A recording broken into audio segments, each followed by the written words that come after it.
Anda bisa mendapatkan kebahagiaan dalam aktivitas apapun, sekalipun sederhana.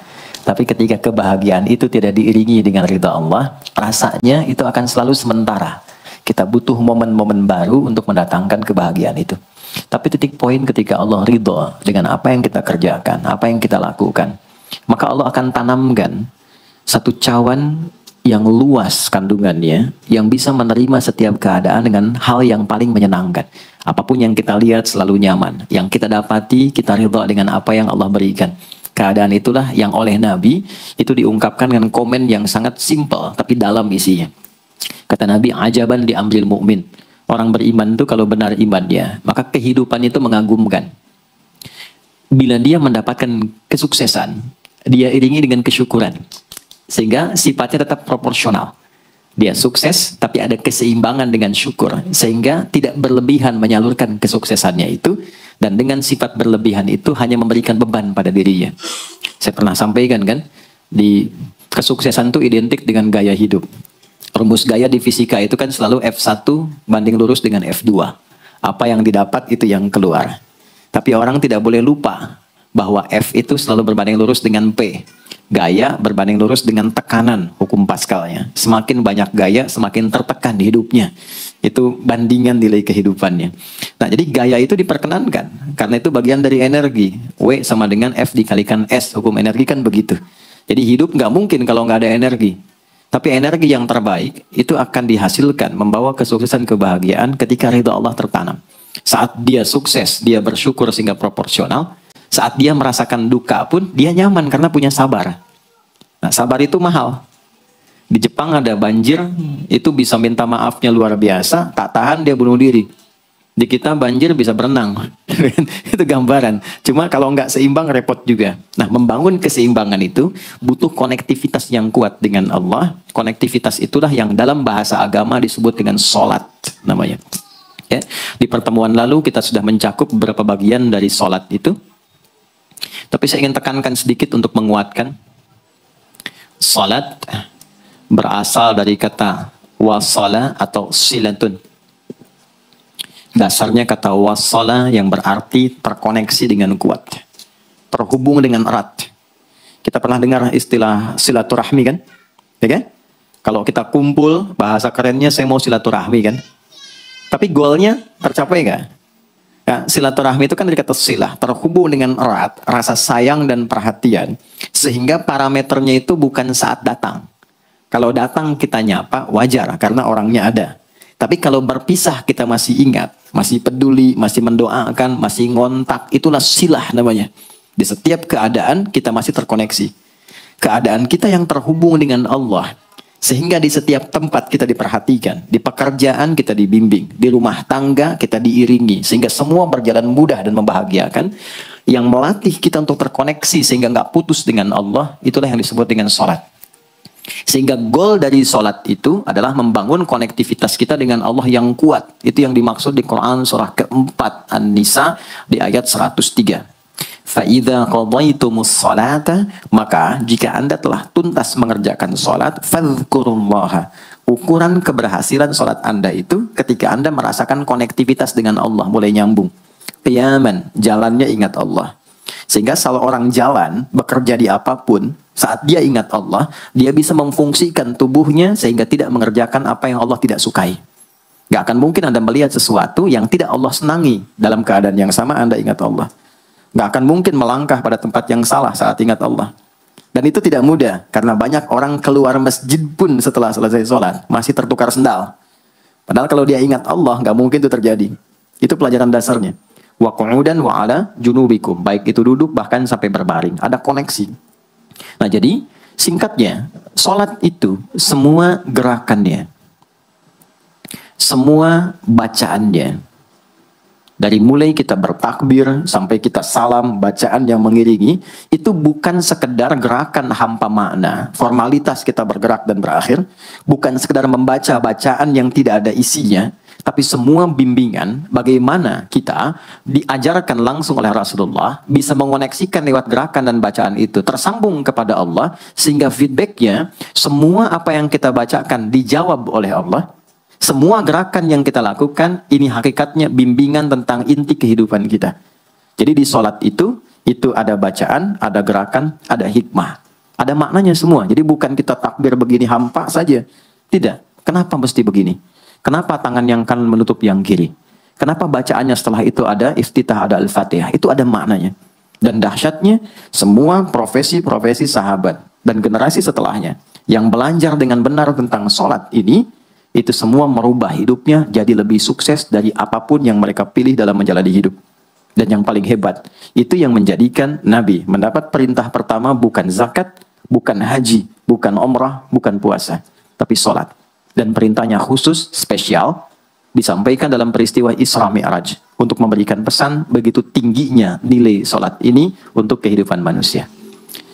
Mohon izin maaf bagi teman-teman yang baru bergabung, supaya tidak banyak mengulang, teman-teman bisa cek kembali di pelajaran sebelumnya. Kita kemarin telah selesai di pembahasan iftitah dengan tangan kanan meletakkan di punggung yang kiri, lalu kemudian diletakkan di atas dada seperti ini.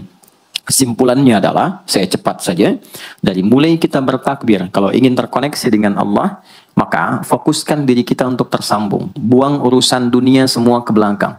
Jangan bawa dalam sholat. Kalau ingin kita tersambung dengan Allah, tepikan yang lain, hadapkan diri kita, pasrahkan. Hanya Allah yang tinggi, yang agung, yang istimewa. Kalimat agung, tinggi, istimewa, itu disebut dengan akbar. Maka kita ucapkan Allahu Akbar. Kita buang semua urusan dunia ke belakang, pasrahkan diri kita, hadirkan sekarang hanya Allah yang agung saja. Itu poinnya. Kenapa problemnya? Tidak sedikit orang sholat itu sulit menemukan kekhusyuan. Karena dia bertakbir masih membawa dunia. Dia tidak sholat dengan memahami gerakan takbirnya. Dia jadikan sebagai formalitas. Apakah benar? Secara fikih benar. Gugur kewajiban, dapat pahala sesuai keikhlasan, tapi value dari sholat yang mahal itu nggak dapat. Itu poinnya. Buang semua urusan dunia, kemudian tambatkan diri kita hanya kepada Allah, dan uniknya kata Nabi, di fase itulah setan mulai bertugas yang mengganggu kita, supaya kita tidak fokus untuk memahami dan melakukan apa yang kita baca dan kita gerakan. Ada setan khusus menggoda orang sholat, namanya khanzab. Nanti ada 9 jenis setan yang detil tugasnya itu berada di sekitaran kita. Mungkin satu kali Mas Baim kita belajar tentang fikih setan. Belum pernah ada kan ya? Anda kalau kesini cuma tahu jalan yang lurus, nggak tahu macetnya, nggak tahu lubangnya, sulit menghindarinya. Kebanyakan orang belajar tentang malaikat, tapi nggak belajar setannya. Sehingga nggak tahu setan apa yang sedang memprovokasi dirinya. Di Quran, malaikat disebutkan 88 kali, setan disebutkan 88 kali. Kalau kita cuma dengar motivasinya, nggak tahu provokasinya, kita nggak tahu bagaimana cara menghindari yang ini. Itu poinnya. Khanzab itu, dia menggoda orang sholat, dimulai dari takbir. Jadi kalau belum takbir, Anda bisa merasa fokus apa saja. Nggak percaya silakan. Sebelum takbir tuh bisa siap fokus. Tapi begitu Anda mulai bertakbir, di hadis riwayat Abu Daud, Allahu Akbar, fayaqulu syaitanu. Maka di sini setan mulai tugasnya untuk mengganggu orang supaya nggak dapat nilai-nilai tadi. Maka dia berkata, udhkur kadza, udhkur kadza. Kamu ingat ini ya, kamu ingat itu ya. Betapa Anda memulai dengan membuang semua urusan dunia. Tapi kalau sudah takbir, itu setan yang install. Masuk sendiri dia. Makanya kalau nggak percaya silahkan nanti zuhur tuh ya. Begitu Anda takbir, itu masuk semua. Ingat ini, ingat itu, mobil parkir di mana. Sampai ceramah saya sekarang pun itu akan masuk. Ingat ya, ada setan yang goda. Nah itu setan itu. Itu setan sendiri. Membuat kita itu begitu lupa. Sampai lihat ujung hadisnya. Hatta la yash'ura al-musalli kam raka'atan yusalli. Sampai nanti akan ditemukan orang sholat. Dia tidak sadar berapa rakaat sedang menunaikan sholatnya. Nah, itu kalau Nabi sampaikan pasti terjadi. Poin. Untuk kita bisa mengatasi itu, poinnya apa? Quran surah ke-29 dulu. Ayat 45. Quran surah 29, Al-Ankabut, ayat 45. Di Islam tuh uniknya begini, istimewanya. Nggak ada satupun ibadah yang hasil kreasi manusia. Semua terukur. Ini dalilnya, alasannya, landasan kita ibadah itu dari Tuhannya ini. Penjelasan contohnya ini dari Nabi. Pakemnya begini, kodifikasi ilmunya seperti ini. Sehingga terjaga sampai kapanpun.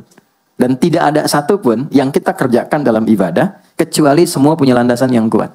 Dan hebatnya diterangkan, ini caranya, ini bacaannya, ini maksudnya seperti ini hikmahnya.